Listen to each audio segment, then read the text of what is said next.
नमस्कार आपण ମାନଙ୍କୁ ମୋ YouTube चॅनल କୁ ସ୍ୱାଗତ। ଆଜି ସକାଳ ସକାଳ ମୋ ନିଦ ପୁରା ଭାଙ୍ଗି ଯାଇଛି। ଖାଲି ମୋର ନୁହଁ ମୋ ଦିଦିର ବି ନିଦ ଭାଙ୍ଗି ଯାଇଛି। କାରଣ ଆଜି ଆମେ ଦି ଜଣ ଯାକ ବୁଲିବା ପାଇଁ ଯାଉଛୁ। କୁଆଡେ ଜାଣିଛନ୍ତି ତ? ଧବଳେଶ୍ୱର ମନ୍ଦିର।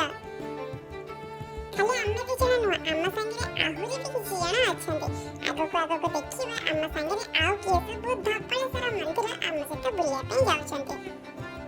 ଯେତେ ସକାଳୁ ଉଠିଲେ କଣ ହେବ? ଲେଟ୍ ହବା କଥା ଆମେ ଲେଟ୍ ହବୁ।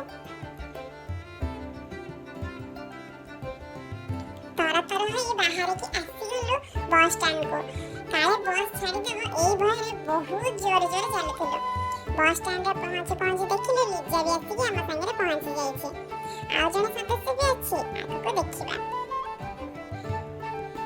ପାଗ ବି ଖାଲି ଖରା ବର୍ଷା ହଉଥିଲା। ସତରେ ଧବଳେଶ୍ୱର ଯିବା ବାଟରେ ଏତେ ସୁନ୍ଦର ଦୃଶ୍ୟ ପଡ଼ିବ ବୋଲି ମୁଁ କେବେ ଆଶା କରିନଥିଲି। ଦେଖୁ ଦେଖୁ ଆମେ ଆସି ଧବଳେଶ୍ୱର ମନ୍ଦିରରେ ପହଞ୍ଚି ଯାଇଥିଲୁ। ଆପଣମାନଙ୍କୁ କହୁଥିଲି ନା ଆଉ ଜଣେ ସଦସ୍ୟଟି ଅଛି, ଦେଖନ୍ତୁ। ସତରେ ଜାଗାଟା ଏତେ ସୁନ୍ଦର ହେଇଥିବ ବୋଲି ମୁଁ କେବେ ଆଶା କରିନଥିଲି। ବୁଲିବା ପାଇଁ ଆସିଛୁ ଆଉ ଫଟୋ ଉଠେଇବୁନି, ଏମିତି କଣ କେବେ ହେଇପାରିଲାନି? ଜମା ନାହିଁ। ଫଟୋ ଉଠେଇବା କାର୍ଯ୍ୟକ୍ରମ ଆମର ଜାରି ରହିଛି। ସବୁ ଆଙ୍ଗେଲରୁ ଲିଜା ଆମର ଫଟୋ ନେବାରେ ବ୍ୟସ୍ତ ଅଛନ୍ତି। ଚାଲନ୍ତୁ ଆମେ ଯିବା ଧବଳେଶ୍ୱର ମନ୍ଦିର ବୁଲିବାକୁ।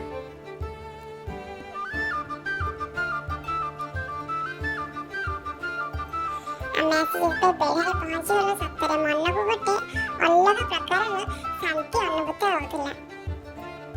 ଦର୍ଶନ ସାରି ଫେରିଲା ବେଳକୁ ସେଠିକାର ଜଣେ ମାଉସୀ ଦହି ବିକ୍ରି କରୁଥିଲେ। ସତରେ ଏତେ ଟେଷ୍ଟି ସେ ଦହି ଥିଲା। ମୁଁ ଆଉ ଲିଜା ପିଇବା ସାଙ୍ଗେ ସାଙ୍ଗେ ମୁଁ ଦିଦି ଆଉ ପ୍ରୀତିକୁ ବି ଦେଇଥିଲି। ଦହିଟା ସତରେ ବହୁତ ଟେଷ୍ଟି ଥିଲା।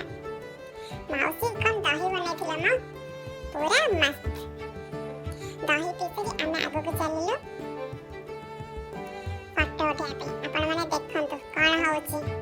तू मेरे से प्यार करती है या नहीं करती? ଆପଣମାନେ ଏଟା ଦେଖିକି କହିପାରିବେ କି ଏ ତିନି ଜଣ ଯାକ ମିଶି ଏଠି କଣ ଯେ ବିଚାର ବିମର୍ଶ କରୁଛନ୍ତି? ଆପଣ ଯଦି ଜାଣିପାରିବେ କମେଣ୍ଟ ଡାଉନ କରିବେ। गई भैंस पानी में। ଦେଖ ସେ ପିଲାକୁ ପାଣିରେ କେମିତି କୁବୁରୁ ହଉଛି।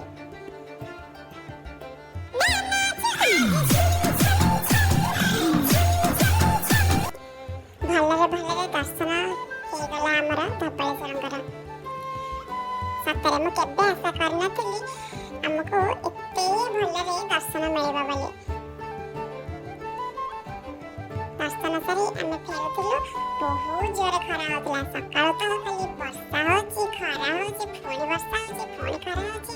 ଉଫ୍, ଏ ପାଗର ବି କିଛି ଠିକ୍ ଠିକଣା ନାହିଁ।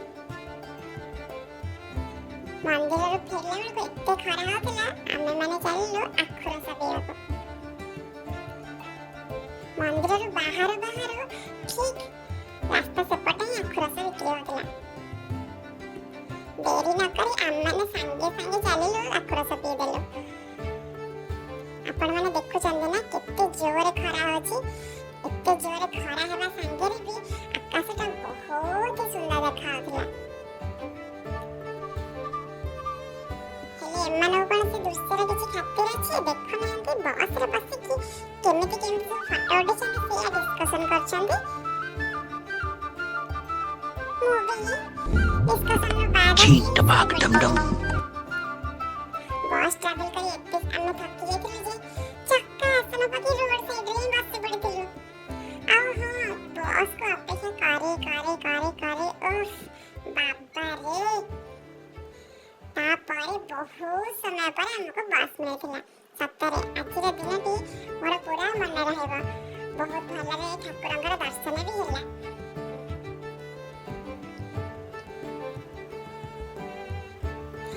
ଆଜି ପାଇଁ ଏତିକି। Thank you so much. ଆପଣମାନେ ମୋ ବ୍ଲଗ୍ସକୁ ଦେଖୁଛନ୍ତି, ଆପଣମାନେ ମୋ ଭିଡ଼ିଓସ୍କୁ ଦେଖୁଛନ୍ତି, ସେଥିପାଇଁ ବହୁତ ଧନ୍ୟବାଦ।